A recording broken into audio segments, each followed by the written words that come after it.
வணக்கம் மக்களே. நம்ம கிட்டத்தட்ட ஒரு 1.5 மாதத்துக்கு அப்புறம் இன்றைக்கி தான் ஃபார்முக்கு வந்திருக்கோம். காலையில் கோழிங்களுக்கு நெல் போலாம்னு போய்ட்டுருக்கோம். பார்த்திங்கன்னா நம்மள்ட்ட முன்னாடி நிறைய சேவல்கள் இருந்தது. இப்போ சேவல் எல்லாத்தையும் வச்சுட்டோம். இதுதான் பார்த்திங்கன்னா நெல். இதுவும் பார்த்திங்கன்னா நல்ல நெல் இல்லை, இப்போ முளைச்ச நெல் தான். இதுதான் விலை கம்மி, அதனால் இது வாங்கி வச்சுருக்கோம்.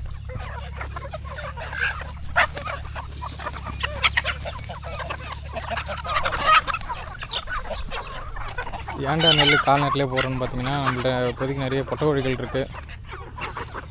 நெல் போட்டால் தான் கொழுப்பு குறைஞ்சி நிறைய முட்டை விடும். அதனால தான் நெல் முக்கியமாக நிறைய நம்ம போடுறோம்.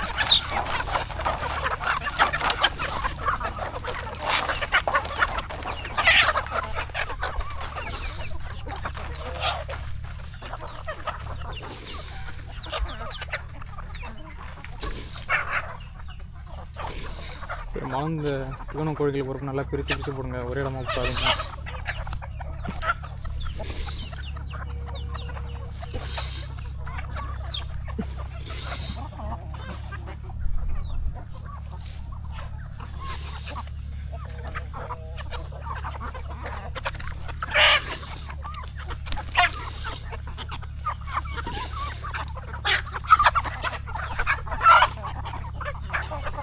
நம்மளுக்கு கிட்டத்தட்ட ஒரு மாதத்துக்கு முன்னாடி ஒரு 1.5 மாதத்துக்கு முன்னாடி பார்த்தீங்கன்னா நிறைய கோழிகள் இருந்தது.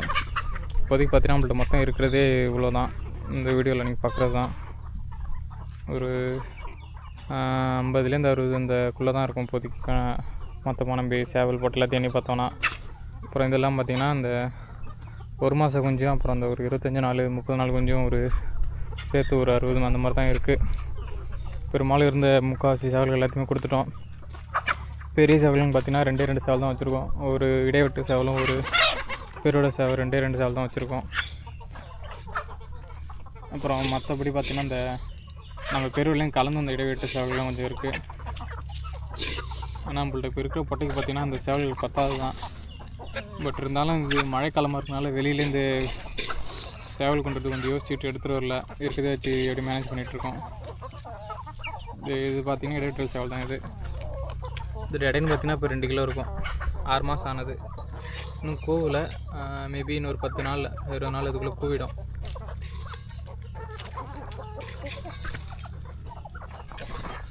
பெரும்பாலும் நம்மளோட கோழி அதிகமாகிடுச்சு அப்படின்னு பார்த்தீங்கன்னா, அதுக்கப்புறம் நம்ம வெளியிலேருந்து கோழியை நம்ம ஃபார்முக்கு கொண்டு வரது நிறுத்திக்கணும். ஏன்னா அது எப்படின்னா அது முடிஞ்சிடும். நம்ம என்ன தான் எட்டு வந்து நம்ம கூண்டில் வச்சுருந்து ஒரு 2 நாள் பார்த்துட்டு விட்டுனா கூடமே சரிவிட்டு வராது. ஏன்னா அது இடத்துல அது குடிக்கிற தண்ணி வேறையாக இருக்கும், தீவனம் எல்லாம் வேறு மாதிரி இருக்கும். நம்ம ஃபார்முக்கு வரப்போ அது சுத்தமாக எல்லாம் மாறி வரும். அப்படிங்கிறப்ப கண்டிப்பாக உடம்பு இது டீஹைட்ரேட் ஆகி கண்டிப்பாக ஏதாவது ப்ராப்ளம் கொண்டு வரும். ஸோ இப்போ அதுக்கு ப்ராப்ளம் கொண்டு வந்தோன்னா இப்போ நம்ம எல்லா கோழிக்குமே அது பெரிய பிரச்சனையாக மாறிடும். ஸோ அதுக்காக நம்ம வெளிலேருந்து சேவல் கொண்டு வரல. நம்மளுக்கு இப்போதைக்கு முட்டைன்னு பார்த்திங்கன்னா ஒரு நாளைக்கு ஒரு 2-3 இந்த மாதிரி தான் கிடச்சிட்ருக்கு. ஏன்னா எல்லாமே இப்போதைக்கு விடை போட்டியாக தான் இருக்குது, பாதிக்கு மேலே. அதே மாதிரி நம்ம இதுக்கப்புறம் தாய்க்கோழி ஒன்றும் இன்க்ரீஸ் பண்ண போகிறதில்ல. இவ்வளோ தான் நம்ம அதிகப்படியாக நம்ம இவ்வளோ தான் தாய்க்கோழிக்கு அப்புறம் வச்சுக்க போகிறோம். ஒரு 1 இயருக்கு இவ்வளோ தான். இதை தாண்டி இன்க்ரீஸ் பண்ணால் நம்ம இடத்துக்கு செட் ஆகாதுன்ட்டுன்னு நிறுத்தியாச்சு. அதே மாதிரி நம்ம முதல் வருமானம் எவ்வளோன்னு போட்டிருந்தோம். அந்த முதல் வருமானத்துக்கு அப்புறம் ஒரு வாரம் கழித்து நம்ம வச்சிருந்த எல்லா சேவலுமே விற்றுட்டோம். எவ்வளோ கொடுத்துட்டோம் அப்படின்னு பார்த்தீங்கன்னா கிட்டத்தட்ட ஒரு 4500 ரூபாய்க்கு தான் கொடுத்தோம். நம்ம பண்ண தொடங்கி இதோட ஒரு 8 மாதம் முடிய போகுது. இது வரைக்கும் நம்மளுக்கு கிடைச்ச வருமானம் பார்த்திங்கன்னா ஒரு 7500 அந்த மாதிரி தான் வருமானம் கிடச்சிருக்கு. ஆனால் செலவுன்னு பார்த்திங்கன்னா அது 1 லட்சத்தை தாண்டி போயிடுச்சு இப்போவே. ஸோ நாட்டுக்கோழி பண்ணைங்கிறப்ப அது எப்படி சொல்கிறது, கிட்டத்தட்ட உங்களுக்கு ஒரு 1.5 வருஷத்துக்கு மேலே தான் நீங்கள் இந்த மாதம் உங்களுக்கு ஒரு இன்கம் கிடைக்கும். இப்போ நம்மளுக்கு இந்த வருமானம் எடுக்கிறதுக்கு கிட்டத்தட்ட ஒரு 7 மாதம் இந்த மாதிரி ஆகிடுச்சு. இப்போ நம்ம அடுத்த இப்போ நம்மளுக்கு 2வது வருமானம் பார்த்திங்கன்னா, நம்ம இப்போ ஒரு 60 குஞ்சு ரெடி பண்ணி வச்சுருக்கோன்னு சொன்னோம்ல, அது நம்ம என்றைக்கு பெருசாகி வைக்கிறோமோ அன்றைக்கி தான் நம்மளுக்கு 2வது லாபம், 2வது வருமானம். அது வரைக்கும் நம்மளுக்கு இதில் வேறு எந்த மாதிரியான இன்கமும் கிடையாது. ஏன்னா முட்டையும் இப்போ தான் நம்மளுக்கு கொஞ்சம் கொஞ்சமாக வர ஆரம்பிக்குது. முட்டை நிறையா கிடைச்சா தான் நம்மளாட்டி நிறைய கோழி குஞ்சு ப்ரொடியூஸ் பண்ணி அதை கோழியோ சேவலாக மாற்ற முடியும். ஸோ அதனால் இது கொஞ்சம் ஸ்லோ ப்ராசஸ் தான். நீங்களே ஃபார்ம் ஆரம்பித்தாலுமே உங்களுக்கு ஒரு 2 வருஷம் குறையாமல் ஆகிடும். தொடர்ந்து ஒரு இன்கம் எடுக்கணும்னா எல்லா மாதமும் உங்களுக்கு இன்கம்னா 2 வருஷம் ஆகிடும். அதுவுமே எல்லா மாதமும் இன்கம்னா பெருசாக எதிர்பார்க்க முடியாது. 7,000, 10,000, 15,000 இந்த மாதிரி கொஞ்சம் மாறி மாறி தான் கிடைக்கும் தவிர ஒரே இடையே நம்ம ஒரு டார்கெட் ஃபிக்ஸ் பண்ணி எடுக்கிற அளவுக்கு வருமானம் கிடைக்காது. நாட்டுக்கோழி பொறுத்த வரைக்கும் அந்த க்ரோத்துங்கிறது கண்டிப்பாக 5 மாதமாக தான் ஆகும். நீங்கள் சேல் பண்ணோன்னா, கோழியை சேல் பண்ணோன்னா, குஞ்சுங்கிறப்ப நீங்கள் ஒரு நாள் 1 மாதம் இந்த மாதிரி விற்றுடலாம். இப்போ நம்ம அதில் அந்தளவுக்கு ஃபோக்கஸ் பண்ணுறதில்ல. கோழி குஞ்சு விற்பனையில் ஃபுல்லாக அந்த கறிக்காகவும் இல்லைன்னா அந்த பெடக்கோழியாக ரெடி பண்ணிக்கலாம் அப்படிங்கிற இதெல்லாம் போயிட்டுருக்கோம். ஸோ இது பார்த்திங்கன்னா இது ஒரு இடைவெட்டு சேவல். இது இடைன்னு பார்த்திங்கன்னா இப்போ ஒரு 3 கிலோ அப்படி இருக்கும். இதுதான் நம்ம ஃபார்ம் நல்லா பார்த்து இந்த சேவல் வந்து காக்கா வந்தாலோ கழுகு வந்தாலோ நல்லா அலாட் பண்ண மற்ற எல்லா கோழிங்களையும்.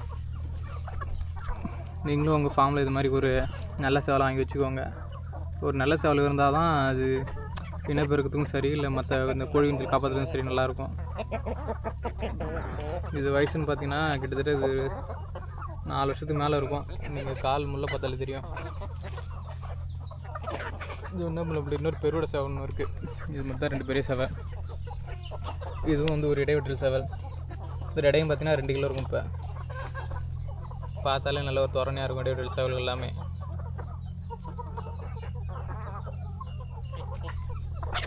அதே மாதிரி நிறைய பேர் ஃபோன் பண்ணி தாய் கோழி வேணுங்கிறீங்க.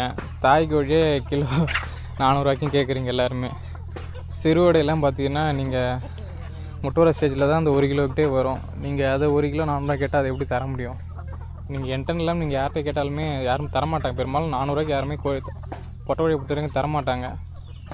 ஏன்னா நான் உங்கள்கிட்ட கிலோ 400 ரூபா கொடுத்து போகலாம். நானே இன்னொரு மாதம் வச்சுருந்தேன்னா முட்டை விட்டு குஞ்சு ரெடி பண்ணாலே எனக்கு எங்கேயா போயிடுமே அது. அதனால் பெரும்பாலும் இந்த தாய்க்கோழியாக இல்லை பொட்டைக்கோழியாக ஃபார்மில் கேட்குறவங்க வந்து நீங்கள் விலை கொஞ்சம் கூட குறைய போனாலும் கொஞ்சம் நீங்கள் தான் கொஞ்சம் அட்ஜஸ்ட் பண்ணி வாங்குற மாதிரி இருக்கும். ஏன்னா நீங்களே நாளைக்கு ஃபார்ம் வச்சாலுமே நீங்களும் அந்த இடத்துலேருந்து யோசிச்சு பார்க்கணும். நாளைக்கு நம்ம ஃபார்ம் வச்சா நம்ம 400 ரூபாய்க்கு பொட்டைக்கோழி கொடுப்போமா அப்படின்ட்டுன்னு. ஏன்னா பொட்டைக்கோழி ரெடி பண்ணுறது கிட்டத்தட்ட 5 மாதம் ஆகுது. அது இல்லாமல் நோய் வந்தாலுமே டக்குன்னு சாகுறதுன்னு பார்த்தீங்கன்னாலும் இந்த பொட்டைக்கோழிக்கு தான் டக்குன்னு சாகுது. சேவலுக்கு கூட ஒரு மாதிரி இம்யூனிட்டி பவர் இருக்குது. ஸோ அதனால் தாய்க்கோழி வாங்குறப்ப ரொம்ப பேரம் பேச வேணாம். கொஞ்சம் ஃபார்ம்காரங்களும் கொஞ்சம் லாபம் வர மாதிரி பார்த்து வாங்கிக்கோங்க. தப்பு இல்லை. எல்லாருமே கடைசியில் ஒரு விவசாயிகள் தான் பலன் அடைய போகிறாங்க. நீங்கள் 50 ரூபா சேர்த்து கொடுத்தா கூட நம்ம யாரும் கார்பரேட் ஒன்றும் பணத்தை கொடுக்க போகிறதில்ல. ஸோ அது பார்த்துக்கோங்க.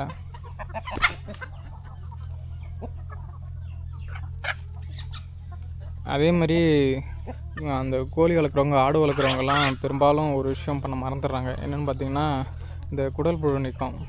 நீங்கள் ஆடு வளர்த்தாலும் சரி இந்த கோழி வளர்த்தாலும் சரி நீங்கள் அடிக்கடி குடல் புழுக்கம் பண்ணுறது ரொம்ப நல்லது. அப்போ தான் பார்த்தீங்கன்னா க்ரோத் நல்லாயிருக்கும். அதுவும் இல்லாமல் இந்த கோழிங்களை பொறுத்த வரைக்கும் அதுக்கு எப்பப்போலாம் உங்களுக்கு அந்த சளி வந்து போகுதோ இல்லை ஏதாவது ஜுரம் இல்லை வேறு ஏதாவது டிசீஸ் வந்து போனாலுமே அது சரியானதுக்கப்புறம் ஒரு 4-5 நாள் கழிச்சு டிவார்மிங் திரும்ப பண்ணுங்கள். அப்போ தான் அந்த உடம்புல இருக்க அந்த வைரஸ் எல்லாமே சேர்த்து நம்மளுக்கு திரும்ப நல்லா க்ரோத்தாக இருக்கும். திரும்பவும் அந்த டிசீஸும் மறுபடியும் சீக்கிரம் வராது. அதையும் பார்த்துக்கோங்க. வாங்க நம்ம வந்து இந்த 1 மாத குஞ்சு 24 குஞ்சு இருக்கனால அதை போய் பார்ப்போம். இப்போ இந்த கோழிலாம் இந்த சேவலாம் பார்த்தீங்கன்னா இதெல்லாம் நோய் வந்தது. இப்போ நோய் வந்தால் இப்போ க்யூர் ஆகிருக்கு. பார்த்தாலே தெரியும் உடம்பே மெலிஞ்சு போய் வந்துட்டுருக்கு கோழி. நம்ம நீ தண்ணியிலையுமே நம்ம வந்து இந்த குடல் புழு நிற்கிற மருந்து கலந்து வச்சுருக்கோம் காலையிலே. இங்கே அதே மாதிரி குடல் புழு நிற்கணும்னா நீங்கள் அதுக்கு ஒரு நாள் முந்தா நாள் வந்து ஈவினிங் டைமில் தீவனம் கொடுக்காதீங்க, தண்ணியும் வைக்காதீங்க. அது வெறும் விட்டால் தான் காலையிலே வந்து நம்ம வைக்கிற தண்ணியை குடிக்கும். நம்ம அதுக்காக தான் காலையில் கொஞ்சோண்டு தான் போட்டோம், ரொம்ப நிறைய போடல.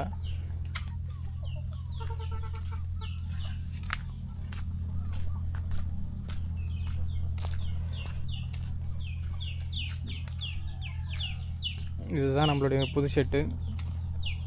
இந்த ஷெட்டு எப்படி போட்டோம் எவ்வளோ செலவாச்சு அப்படின்னு பார்க்குறவங்க நம்ம யூடியூப்பில் இந்த வீடியோ ஏற்கனவே போட்டிருக்கோம், வேணுங்கிறவங்க பார்த்துக்கோங்க.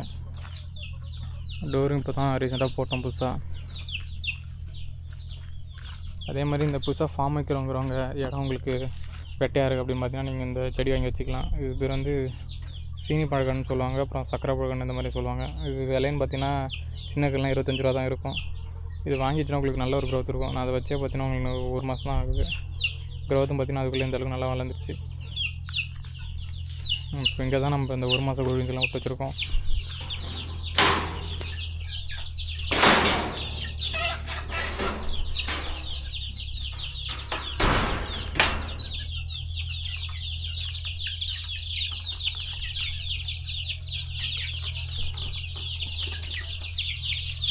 இது நம்ம ஏற்கனவே பார்த்திங்கன்னா நம்ம கூண்டில் தான் விட்டு வச்சுருந்தோம்.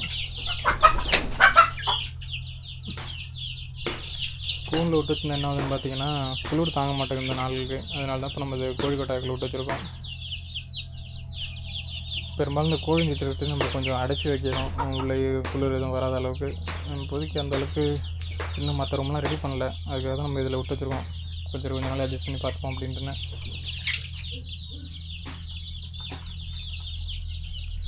ஸோ என் சேனலை புதுசாக பார்க்குறவங்க வீடியோ பிடிச்சா சப்ஸ்கிரைப் பண்ணிக்கோங்க. ஸோ உங்களுக்கும் ஏதாவது இதை மாற்றி பண்ணால் நல்லாயிருக்கும் அப்படின்னு தோணுச்சுன்னா கமெண்ட் பண்ணுங்கள். அதுக்கேற்ற மாதிரி பார்ப்போம். நன்றி, வணக்கம்.